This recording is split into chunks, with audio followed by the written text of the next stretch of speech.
Hello friends, मैं हूं जयकरण सिंह और आज फिर मैं आपके साथ हूं। और इस वीडियो में अब हम आगे देखेंगे आरसीसी के जो आईएएस कोड स्पेसिफिकेशन होते हैं, रिकमेंडेशन होते हैं फॉर डिज़ाइनिंग। तो अभी तक जो आपने पढ़ा उसमें हमने एनालिसिस भी पढ़े, रिकमेंडेशंस पढ़े। अब हम कुछ स्पेसिफिक रिकमेंडेशन पढ़ेंगे जो कि आपके design of beam as well as slab में यूज़ होते हैं। तो चलिए हम सीधा अपने वीडियो को स्टार्ट करते हैं और पढ़ते हैं कुछ आईएएस कोड रिकमेंडेशन जो आगे आपको डिज़ाइनिंग में यूज़ आते हैं। क्लियर? तो सबसे पहला मैं आपको रिकमेंडेशन बताना चाहूँगा, कंट्रोल ऑफ डिफ्लेक्शन। क्या होता है कंट्रोल ऑफ डिफ्लेक्शन? तो आपके बीम, जैसे हमने अभी तक जनरली पढ़ा क्या है बीम के बारे में, तो जैसे सपोज एक एग्जांपल लेके समझें, तो इस बीम के या कोई भी बीम हो, कैंटिलीवर हो, सिंपली सपोर्टेड हो, क्लियर, कैसा भी हो, किसी भी बीम का आपका मेन डिज़ाइन क्राइटेरिया क्या होता है? तो सबसे मेन क्राइटेरिया होते हैं कि इस एक्सटर्नल लोड, ये जो आप यूडीएल देख रहे हैं, इस एक्सटर्नल लोड के वजह से इसमें हमने क्या क्या पढ़ा था, आता था बेंडिंग मूवमेंट, क्लियर, उसके अलावा शियर, कहीं टॉर्शन की समस्या थी तो टॉर्शन, फिर टॉर्शनल शियर। तो बेसिकली आपका क्या होता है, तो फिर टॉर्शन को आप इसी में कंसीडर करके लेते हैं। तो अगर टॉर्शन केस हटा दें तो नॉर्मली या जनरली जो basic criteria of design of beam होते हैं वो क्या होता है, bending movement and shear force. Clear? तीसरा इसका जो बेसिक डिज़ाइन क्राइटेरिया होता है वो होता है डिफ्लेक्शन। क्लियर? इसके अलावा भी हमने काफ़ी चीज़ें पढ़ी, जैसे हमने बॉन्ड एंकरेज के बारे में पढ़ा। क्लियर? तो उसके अलावा जो अगला आपका स्पेसिफाइड या बेसिक डिज़ाइन क्राइटेरिया बीम का होता है वो होता है डिफ्लेक्शन। क्लियर? अब डिफ्लेक्शन के बारे में हम क्या पढ़ेंगे, तो आपको पता है जब भी एक्स्ट्रा लोड लगता है, जैसे मानिए ये बीम रहे, ये इस तरीके से सपोर्ट्स लगे हों, इस पर कोई लोड आ रहा हो, क्लियर, तो ये बीम इस लोड के कारण क्या करेगा, इस तरीके से डिफॉर्म करेगा। क्लियर? तो यहाँ क्या आएगा, डिफ्लेक्शन आएगा इस तरीके का आपके बीम में। क्लियर? तो मेनली हम डिफ्लेक्शन को लेते हैं लिमिट स्टेट ऑफ सर्विसेबिलिटी। क्या लेते हैं? लिमिट स्टेट ऑफ सर्विसेबिलिटी के क्राइटेरिया में। इसलिए हम डिफ्लेक्शन में कोई डिज़ाइनिंग नहीं करते हैं या कोई अलग से एरिया प्रोवाइड नहीं करते हैं। तो जो भी बीम बना होगा, क्लियर, बेंडिंग में डिज़ाइन किया होगा, शियर में किया होगा, बॉन्ड एंकरेज चेक किया होगा, ये सब क्राइटेरिया जो होते हैं इनको अपन लेते हैं लिमिट स्टेट ऑफ सर्विसेबिलिटी। तो यहाँ पे आपको अलग से डिज़ाइन करने की ज़रूरत नहीं है, जो ऑलरेडी डिज़ाइन हो चुका है आपको बस उस डिज़ाइन को क्या करना है, डिफ्लेक्शन के लिए चेक करना है कि डिफ्लेक्शन में सेफ होगा या नहीं होगा। क्लियर? तो इसलिए मैंने यहाँ बोला कंट्रोल ऑफ डिफ्लेक्शन। तो कंट्रोल ऑफ डिफ्लेक्शन, तो हम सीधा अपने काम की चीज़ पे आते हैं। तो समझ में आया, these are the basic criteria for design of beam, that is deflection. Clear? Bond anchorage हुआ, टॉर्शन हुआ, ये भी स्पेसिफाइड होते हैं, बट आप आगे पढ़ेंगे तो और केसेस में बीम में 3 बेसिक क्राइटेरिया होते हैं। जैसे स्टील में जब आप पढ़ते हैं बीम में bending movement, shear and deflection. Clear? तो शियर, बेंडिंग मूवमेंट तो हम काफ़ी डिटेल में एनालिसिस कर चुके हैं, तो अब हम करते हैं डिफ्लेक्शन। चलिए, सो सीधा अपन आते हैं कि डिफ्लेक्शन, जो आपका डिफ्लेक्शन है, तो डिफ्लेक्शन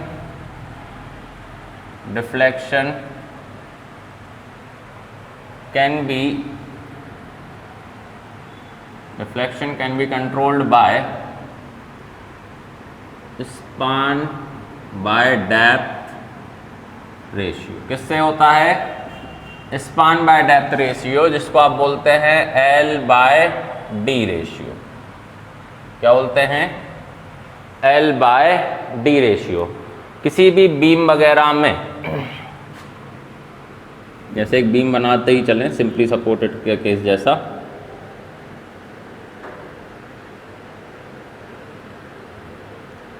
क्लियर, ये मान लीजिए इफेक्टिव डेप्थ, क्लियर, और ये मान लीजिए स्पान। यहाँ खैर हम इफेक्टिव स्पान लेके चलेंगे, अभी डिनोशन के लिए मैंने L लिखा है।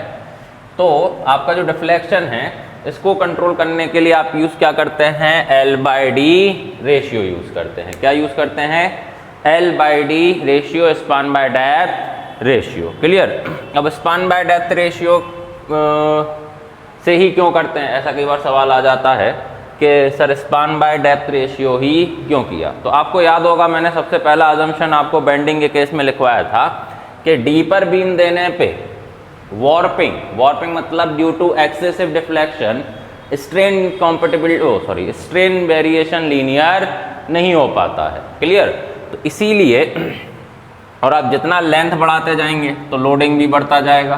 क्लियर। जैसे आप लेंथ बढ़ाते जाएंगे तो बीम का लोडिंग भी क्या होगा, बढ़ता जाएगा। क्लियर। तो इसीलिए अपन क्या करते हैं, स्पान बाय डेप्थ, लेकिन डेप्थ तो कांस्टेंट रहेगा। अब इसी डेप्थ पे अगर आप ये बढ़ाते जाएंगे तो डिफ्लेक्शन क्या होगा, बढ़ता जाएगा। तो एक तो डेप्थ के रिस्पेक्ट में हमने सीखा था, दूसरा हमने सीखा एल कि एल बढ़ाते जाएंगे तो डिफ्लेक्शन बढ़ेगा फॉर कांस्टेंट डेप्थ। इसीलिए डिफ्लेक्शन के लिए हम क्या लेते हैं, span by depth ratio, that is L/D ratio. Clear. So और ये मेनली किसको करता है, वर्टिकल डिफ्लेक्शन, जो भी मैंने बताया तो याद ही रखना पड़ेगा आपको फॉर वर्टिकल डिफ्लेक्शन। तो इसीलिए समझ में आया कि deflection can be control bye span by depth ratio. Therefore IS code recommends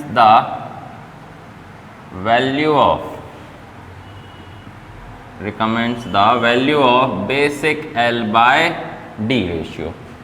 इसलिए IS कोड आपका क्या देता है, बेसिक L/D रेशियो रिकमेंड करता है। अब बेसिक L/D मतलब ऑलरेडी वो क्या करता है, L/D रेशियो का वैल्यू गिवन देता है, लिमिट करता है या रिकमेंड करता है। तो वो वैल्यू कैसी है उसके लिए हम देखेंगे ये टेबल।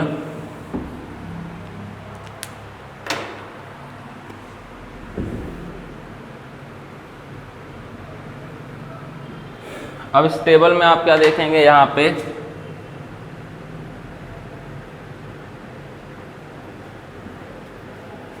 सपोर्ट कंडीशन और यहाँ देखेंगे बेसिक L/D।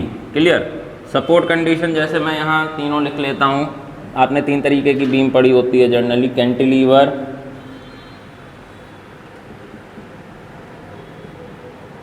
कंटिन्यूअस और तीसरा simply supported. Clear. Cantilever, continuous and simply supported. तो जो IS कोड रिकमेंड करता है basic value of L/D span by depth ratio, वो किसके बेसिस पे करता है, टाइप्स ऑफ बीम या फिर हम बोलें सपोर्ट कंडीशन। क्लियर। तो इनके लिए वैल्यू आपकी होती है 7, 20, 26। कई लोग को ये वैल्यू याद भी होगी पहले से। क्लियर। कईयों ने कहीं पढ़ा होगा 7, 20, 26 के तौर पे अपन यूज़ करते थे रटने के तौर पे कि डायरेक्ट याद रहे। क्लियर। लेकिन ये समझ में नहीं आता था कि ये वैल्यू दी क्यों जा रही हैं या इस वैल्यू का सिग्निफिकेंस क्या होता है। तो ये वैल्यूज़ या L/D रेशियो का सिग्निफिकेंस होता है कि ये यूज़ करते हैं टू कंट्रोल द डिफ्लेक्शन। किसके लिए, deflection. Deflection can be control by controlling the span by depth ratio. Clear. तो इसीलिए आपके पास यहाँ होता है स्पान टू इफेक्टिव डेप्थ। याद रखिएगा यहाँ जो डेप्थ है वो क्या होता है, इफेक्टिव। क्लियर। यहाँ जो आप यूज़ करेंगे वो क्या होगा, इफेक्टिव डेप्थ होगा। क्लियर। अब आगे बढ़ें तो एग्ज़ाम में कई बार ये डायरेक्ट वैल्यू पूछ लेते हैं, जैसे कई आपका ES का ऑब्जेक्टिव पेपर होता है या और भी जो ऑब्जेक्टिव नॉर्मल पेपर होते हैं। क्लियर। जैसे SSC JEE वगैरह हुआ। क्लियर। गेट वगैरह में इस पे बेस न्यूमेरिकल पूछेगा, हम आगे प्रैक्टिस करेंगे न्यूमेरिकल की।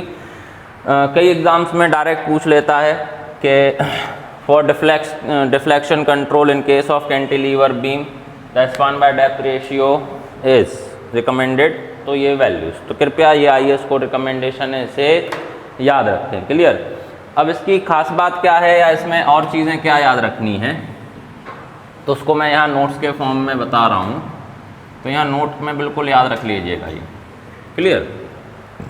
तो ये जो वैल्यू है कैंटिलीवर, कंटिन्यूअस और सिंपली सपोर्टेड, थोड़ा सा मिस्टेक हो गया है,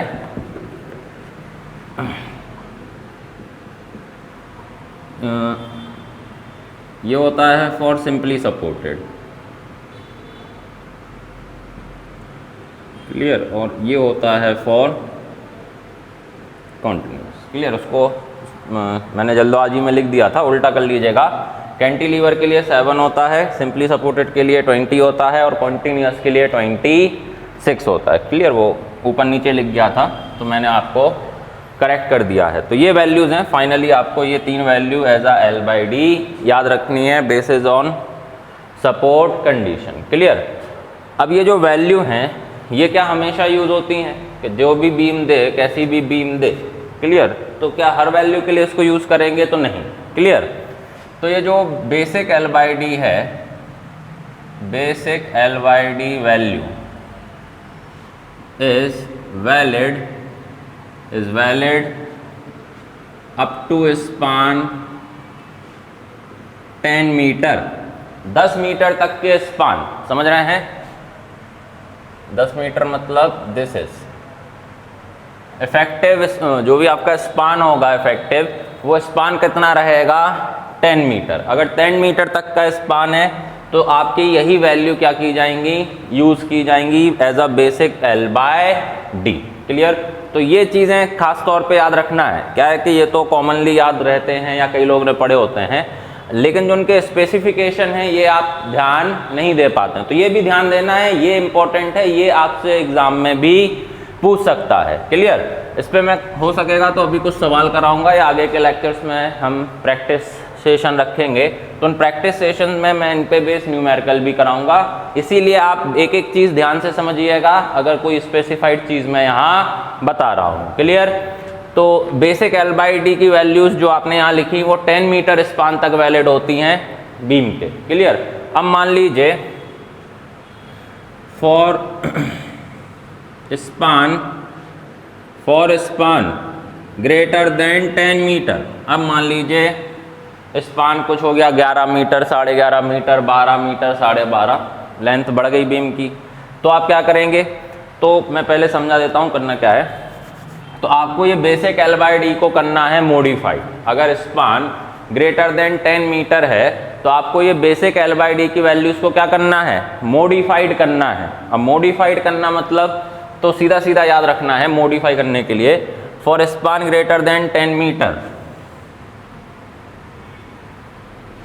बेसिक L/D आर मॉडिफाइड, क्या करना है?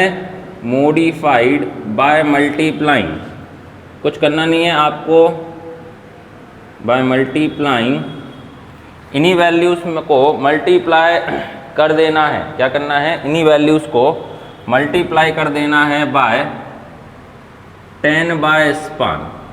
ये बड़ा इंपॉर्टेंट टर्म आएगा कि 10 मीटर तक के स्पान के लिए ये वाली वैल्यूज़, लेकिन यदि स्पान 10 मीटर से ज़्यादा जाता है तो आपको इन्हीं वैल्यूज़ को मल्टीप्लाई करना है 10 बाय स्पान। अब इसका मतलब क्या हुआ तो समझते हैं। फॉर एग्जाम्पल के तौर पे सपोज स्पान दिया आपको 12 मीटर, क्या दिया? 12 मीटर, क्लियर। कोई भी ले लें, जैसे अपन फॉर एग्जाम्पल ले लें 12 metre span of simply supported beam. क्या लिया अपन ने? Simply supported beam. तो सबसे पहले आप कहाँ जाएंगे? यहाँ, क्लियर। अब उसने L/D पूछा तो आप बेसिक L/D क्या लोगे? सिंपली सपोर्टेड है 20। अब ऑप्शन में आपको दिखेगा 20 भी होगा, लेकिन क्या 20 सही आंसर होगा? नहीं होगा, क्योंकि स्पान क्या है? 10 मीटर से ज़्यादा।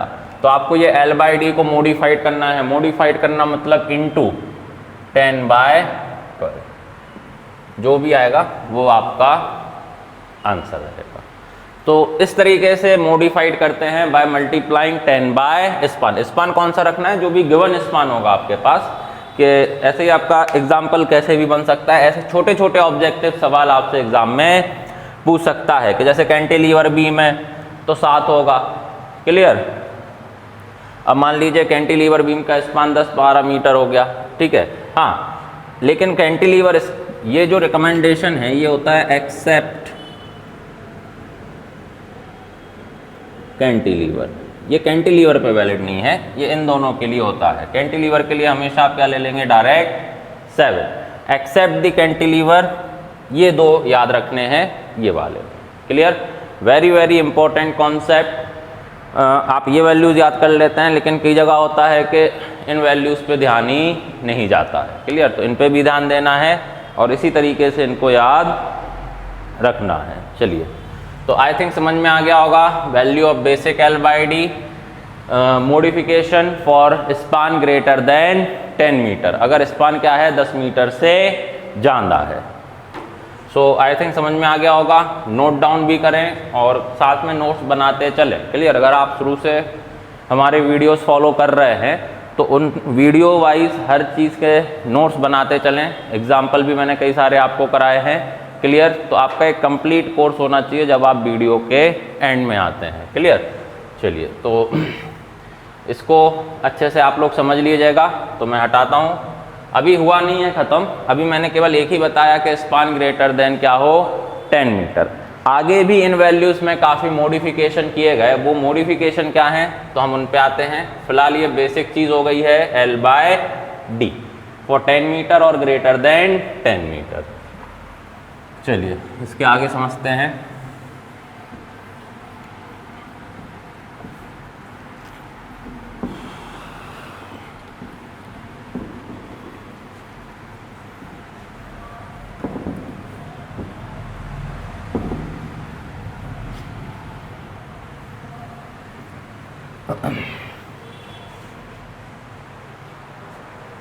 अब अपन समझते हैं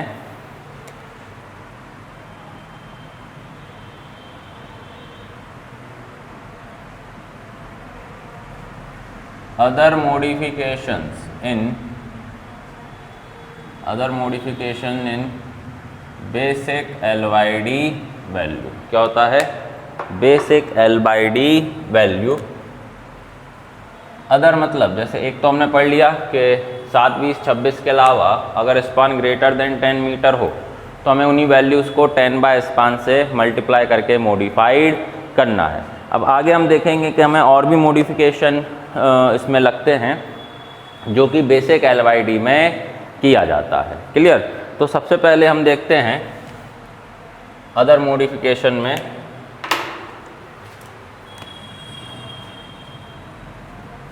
सबसे पहला होता है for the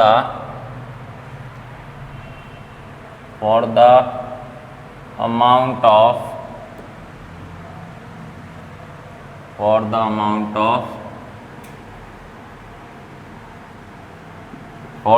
of tensile reinforcement. क्या करते हैं? For the amount of tensile reinforcement. Clear?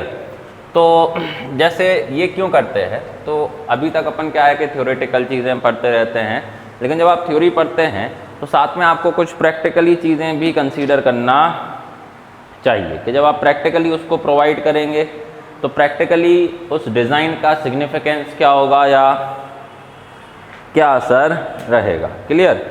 तो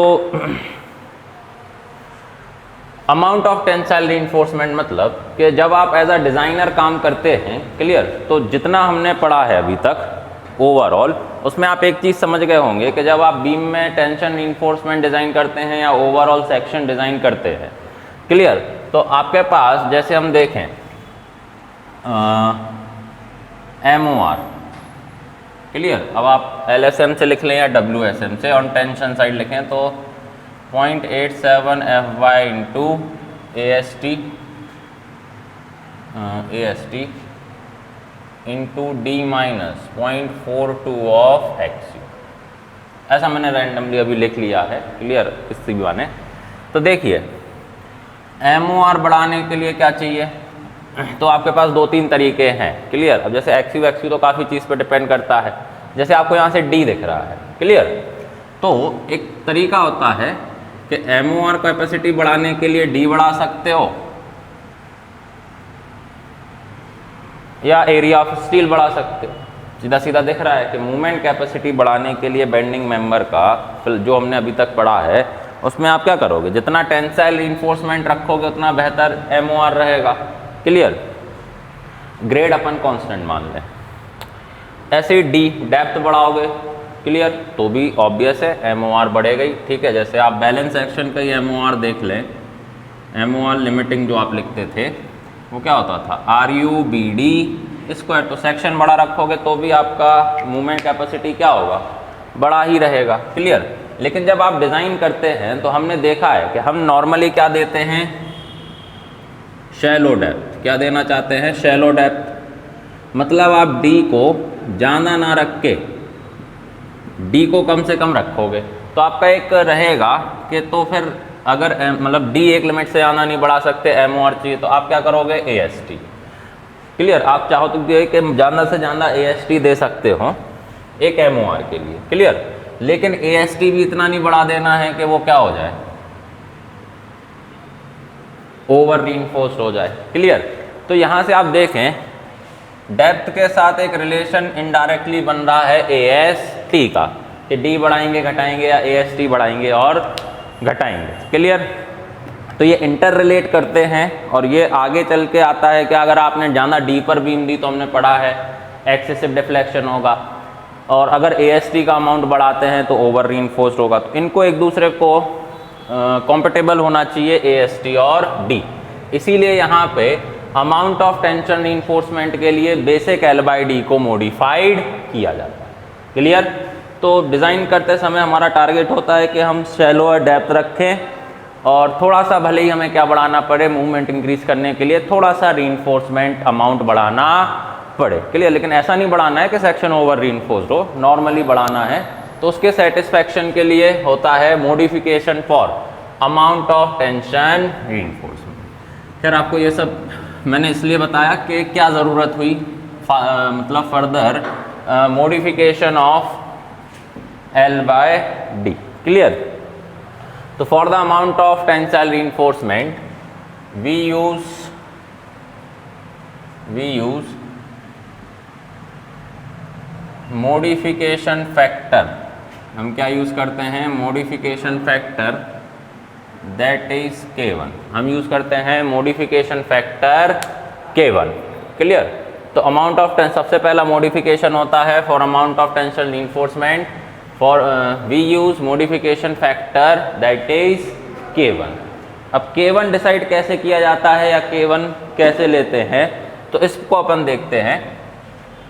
तो एक्चुअली आपका डिज़ाइन पूरा हो चुका होगा, आपका B और D डिसाइड हो गया है, AST हो गया है, आपने बॉन्ड एंकरेज में सब कर लिया है। क्लियर। तो आपके पास सारी चीज़ें होंगी, दैट इज AST होगा, BD होगा, ये सारी चीज़ें होंगी। क्लियर। तो अब K1 निकालने के लिए सीधा अपन देखते हैं NIS कोड।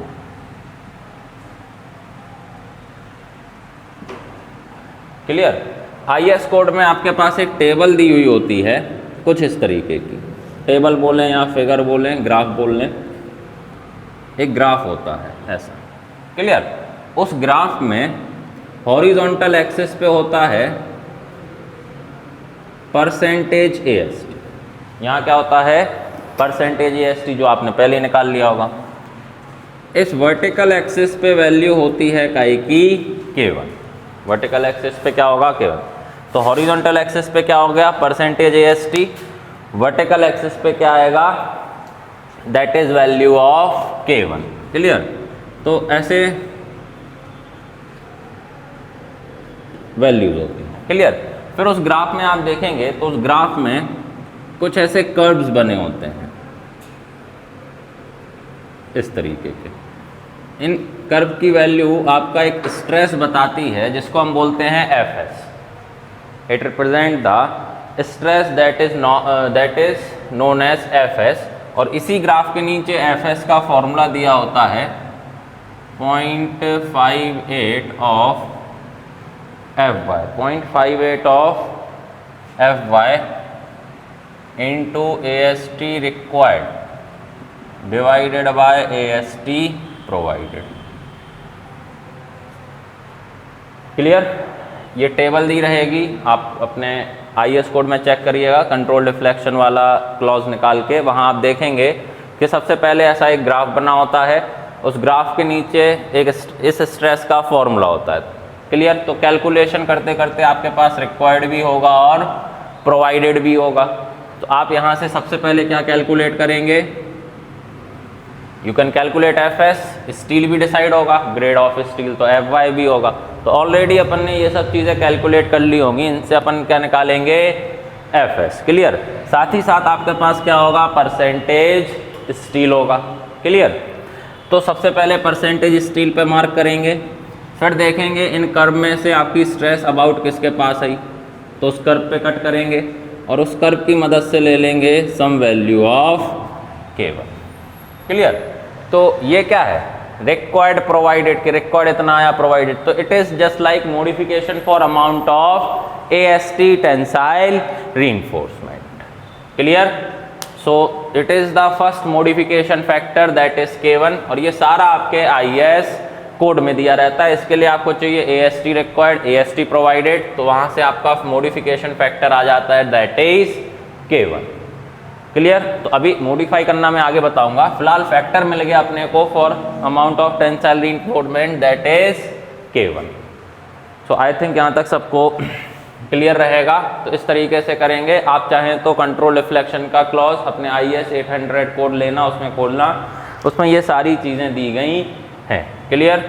तो मैं बेसिक बताते चल रहा हूँ, उसमें आप और भी पढ़ सकते हैं।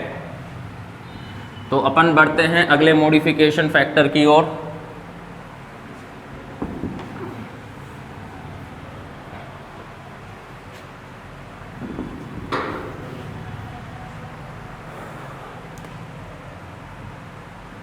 आपका अगला मॉडिफिकेशन फैक्टर है for the amount of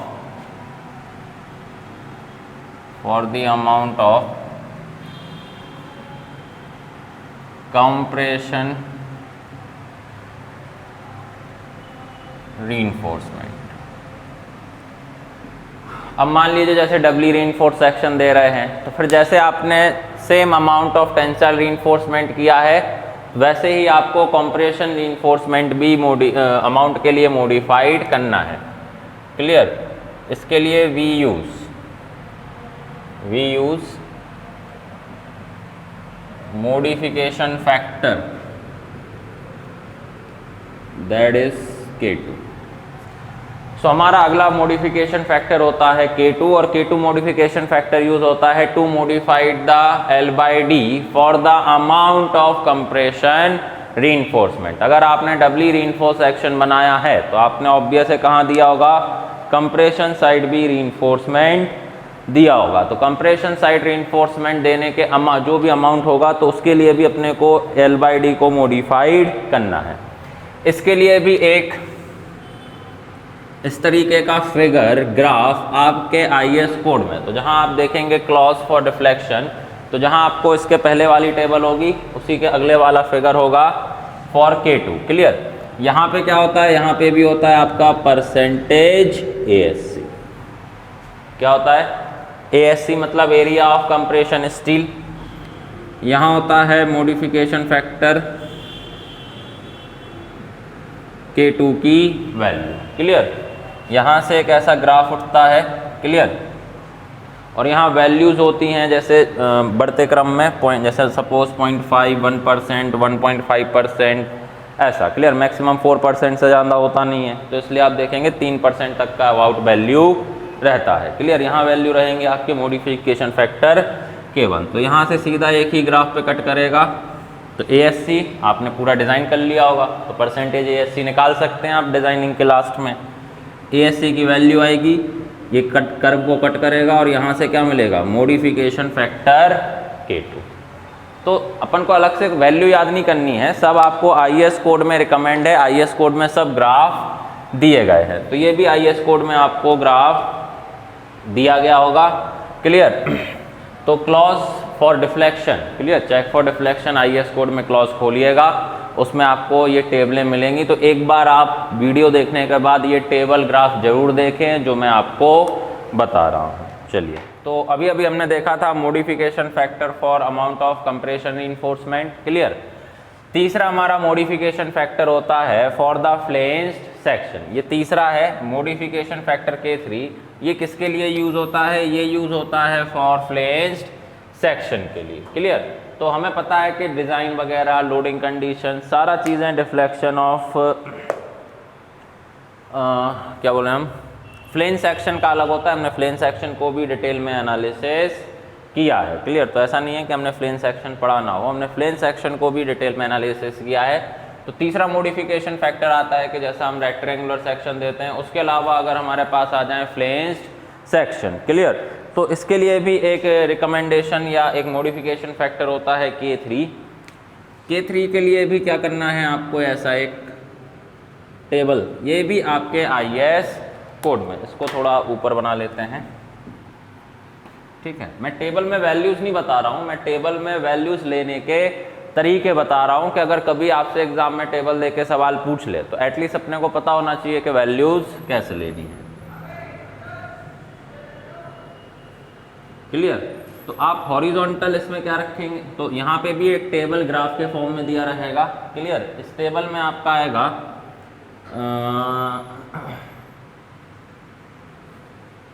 BF by BW, that is the ratio of breadth of flange to the breadth of web. Clear.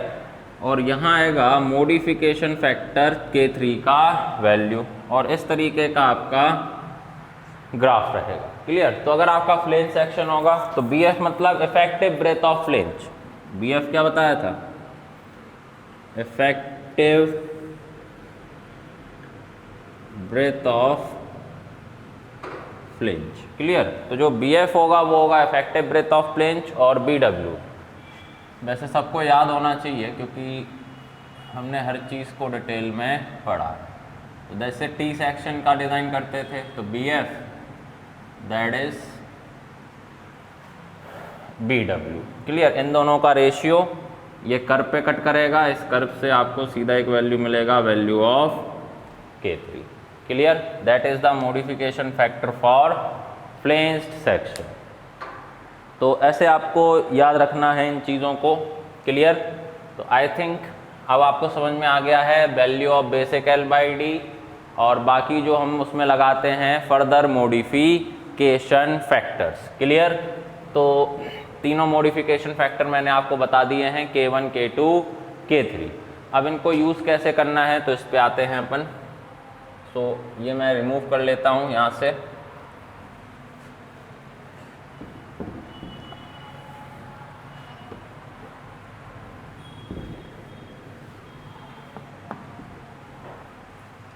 तो अब जब एग्ज़ाम में या सवाल में या डिज़ाइन में जब आप इसको यूज़ करें तो कैसे करें, तो इन द लास्ट आपके पास हर चीज़ अवेलेबल होगा। हर चीज़ मतलब आपने निकाल लिया होगा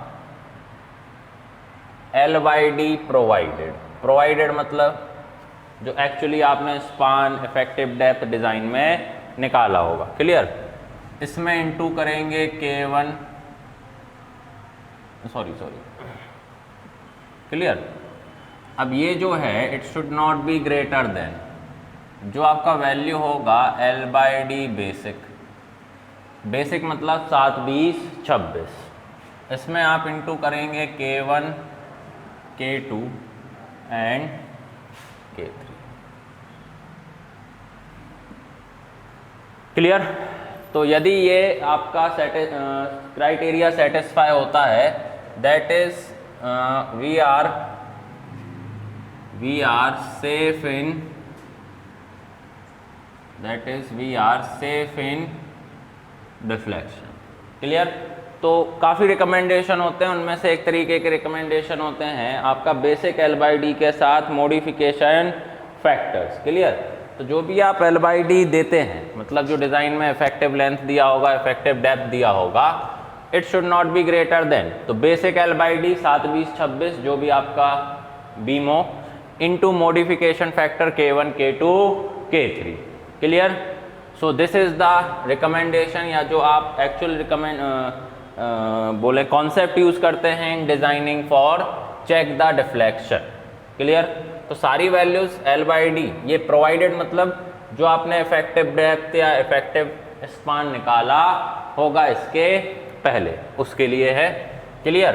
तो आई थिंक ये आपको क्लियर हो चुका है कि डिफ्लेक्शन क्राइटेरिया में हमें कैसे बेसिक L/D लेना है। मैंने हर एक मॉडिफिकेशन आपको डिटेल में बताया है, तो कृपया इनको याद रखें। क्लियर? और एक चीज़ और याद रखें कि अभी तक जो भी आपने पढ़ा, ऑल दी अबव कॉन्सेप्ट, आपने जो भी इसके पहले कॉन्सेप्ट पढ़े, all the above concept are valid for beam and one way slab. Clear? इसके जो भी अपन ने अभी तक पढ़ा है ये सब किसके लिए वैलिड होगा? For beam and one way slab. Clear? तो आगे हमें एक्चुअली पढ़ना है वन वे स्लैब और टू वे स्लैब। अभी मैंने कुछ बताया नहीं है वन वे और टू वे के बारे में, तो जब अपन टू वे पढ़ेंगे तो आगे मैं आपको बताऊंगा कि स्लैब क्या होता है। अपना अगला टॉपिक ही है रिकमेंडेशन के बाद स्लैब का। तो स्लैब क्या होता है, वन वे टू वे क्या होता है, इसके अलावा बीच में हमने डिस्कस किया था सॉलिड स्लैब और फ्लैट स्लैब, ये क्या होते हैं, ये सब चीज़ें हम यहाँ पे डिस्कस करेंगे। क्लियर? लेकिन जो अपन ने डिफ्लेक्शन के कॉन्सेप्ट पढ़े ये सारे किसके लिए वैलिड हैं? For beam and one way slab. Clear? यदि यहाँ आ जाए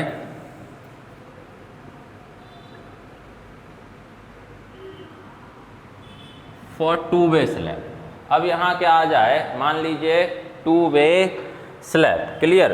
तो टू वे स्लैब के केस में थोड़ा सा यहाँ आपका बेसिक L/D में आपका क्या हो जाता है, चेंज आ जाता है। क्लियर? क्या होता है, बेसिक L/D में इस केस में चेंज आ जाता है। तो यहाँ पे आपको लेना है L/D। अब देखिए स्लैब आप जानते हैं, स्लैब क्या होता है,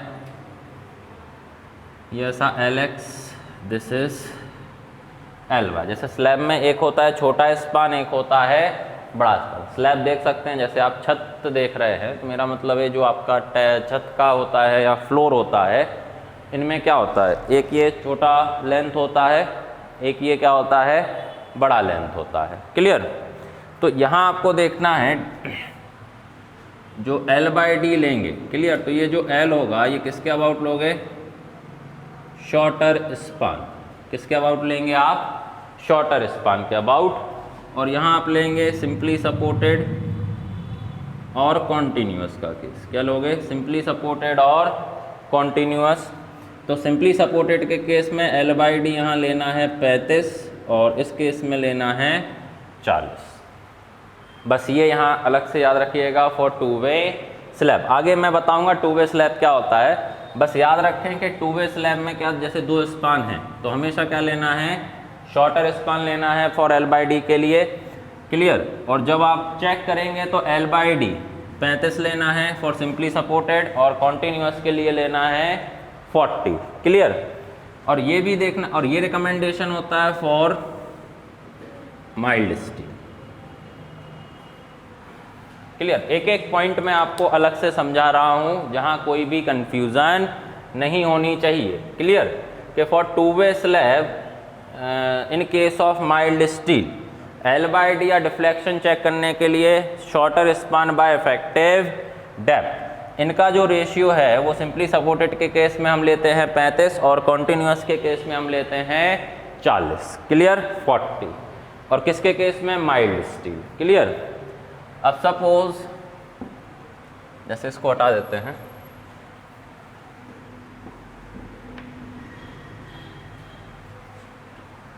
अब यदि माने फॉर H/SD। क्लियर? अगर क्या है, high yield strength deformed bars है। क्लियर?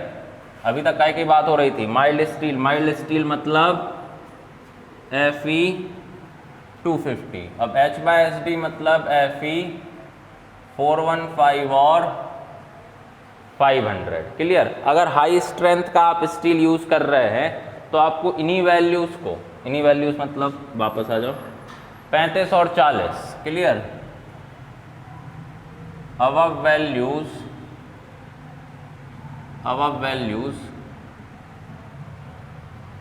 modified by 0.8, modified मतलब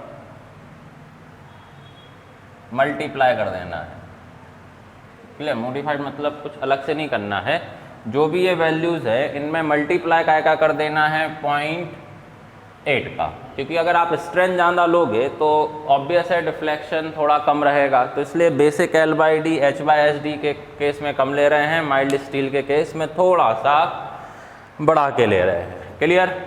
सो जो मैंने आपको एक एक पॉइंट और एक एक रिकमेंडेशन IAS कोड का अलग से समझाया है, इसीलिए क्योंकि जब आपके एग्ज़ाम में कई बार जैसे ES का जो ऑब्जेक्टिव होता है, तो ES का ऑब्जेक्टिव बड़ा कॉन्सेप्चुअल पेपर होता है, सिंपल ऑब्जेक्टिव सवाल आते हैं, लेकिन ऐसा नहीं कि सिंपल मतलब आपको आराम से बन जाएंगे, क्लियर। उसके लिए आपको ऐसे चीज़ों का कॉन्सेप्ट क्लियर होना चाहिए कि पहले तो 1 वे स्लैब 2 वे स्लैब ये अपन आगे पढ़ेंगे, क्लियर।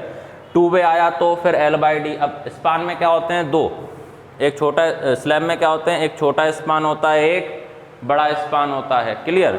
तो यहाँ लेना क्या है आपको, शॉर्टर छोटा स्पान लेना है, क्लियर। और वो भी किसके लिए लेना है, माइल्ड स्टील के लिए, ये दोनों, क्लियर। कैंटिलीवर के लिए यहाँ कोई रिकमेंडेशन नहीं है। अगर H/SD है तो इसको मॉडिफाइड कर देना है 0.8 से, तो ये बात खास तौर पे याद रखना है, क्लियर। यहाँ से छोटे छोटे ऑब्जेक्टिव न्यूमेरिकल सवाल कॉन्सेप्चुअल आ सकते हैं। सो आई थिंक इतना आपको क्लियर हो चुका होगा जो भी हमने अभी तक पढ़ा है डिफ्लेक्शन के केस में, क्लियर। इसमें एक दो रिकमेंडेशन और हैं जिन पे मैं जल्दी से डिस्कस करता हूँ। So this is in case of 2 way slab, clear, shorter span by depth ratio. चलिए तो आगे बढ़ते हैं इसके।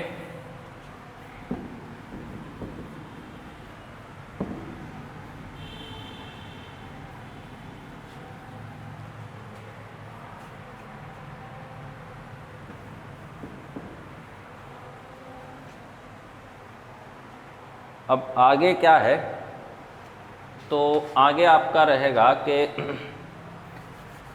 ये तो डिज़ाइनिंग रिकमेंडेशन हो गए, कुछ और भी तरीके होते हैं आपके डिफ्लेक्शन को कंट्रोल करने के लिए, क्लियर। तो जो जर्नल रिकमेंडेशन है याद रखिएगा, generally deflection can be limited as follows. ये भी आपके एग्जाम में पूछे जाने वाला सवाल है। अभी तक अपन क्या है, इनडायरेक्टली डिफ्लेक्शन को कंट्रोल करने का सीख रहे हैं, अब अपन डायरेक्ट वैल्यू समझ रहे हैं कि डिफ्लेक्शन का डायरेक्ट वैल्यू कैसे आप कंसीडर करेंगे। तो ये डायरेक्ट आपका IAS कोड का मैं 2 पॉइंट लिख रहा हूँ, इन पॉइंट के बेस पे आपको चीज़ें याद रखनी है कि द फाइनल डिफ्लेक्शन, क्या कि the final deflection including the final deflection including including the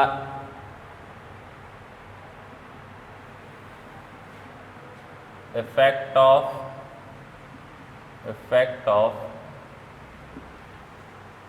temperature creep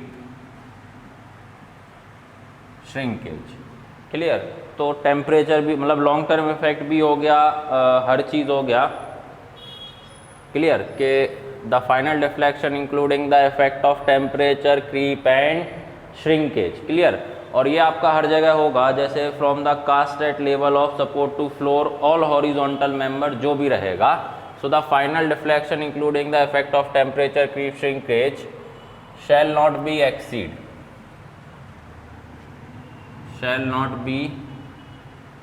exceed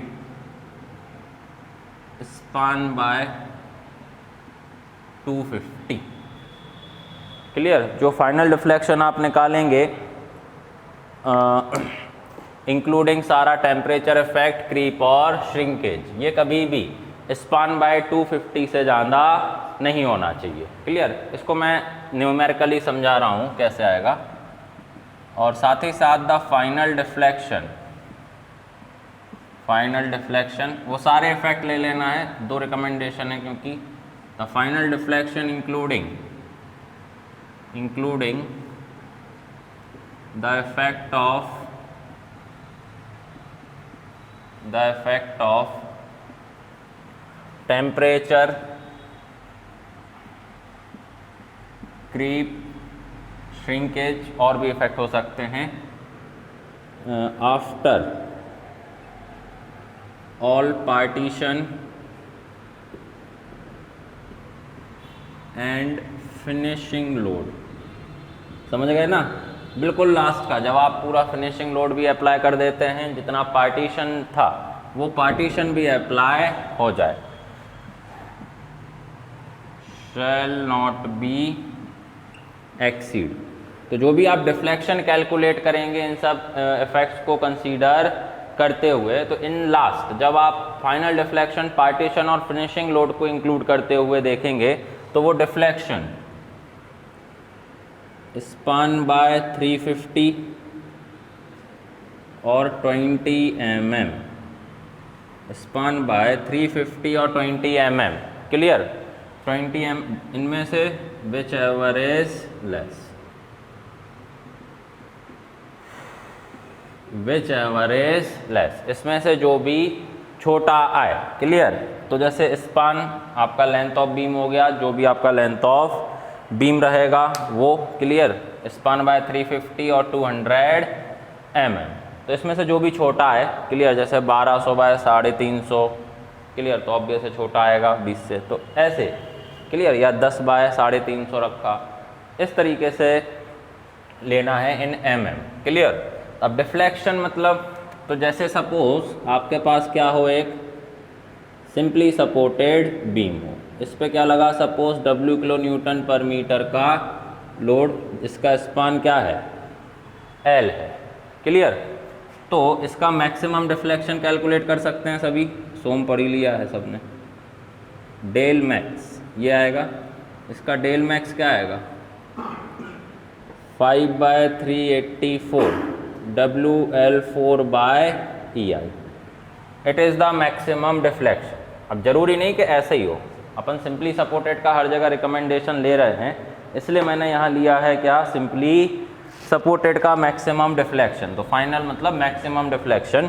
तो इस तरीके से आप डिफ्लेक्शन कैलकुलेट कर सकते हैं at the end of design, and this deflection should not be greater then, अब ये डिपेंड होगा कि आप कब निकाल रहे हैं, तो स्पान बाय 250 या फिर स्पान बाय 350, इस तरीके से।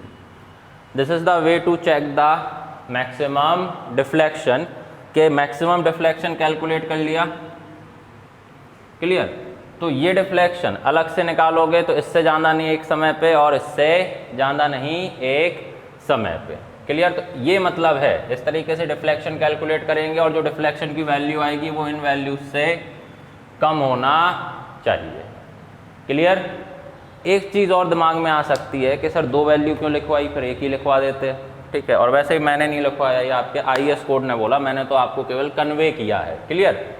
तो एक रीज़न ये हो सकता है कि हमने पढ़ा था modulus of elasticity of concrete, जिसमें आपने पढ़ा था कि 2 modulus of elasticity of concrete होते हैं, एक होता है short term modulus of elasticity, एक होता था long term modulus of elasticity, जिसमें आप क्रीप को कंसीडर करते थे। मैंने बड़े डिटेल में आपको इसको पढ़ाया था, इसलिए आप प्रीवियस लेक्चर देखेंगे तो बेहतर रहेगा, और तब आपको ये लेक्चर्स में ये चीज़ें समझ में आएंगी।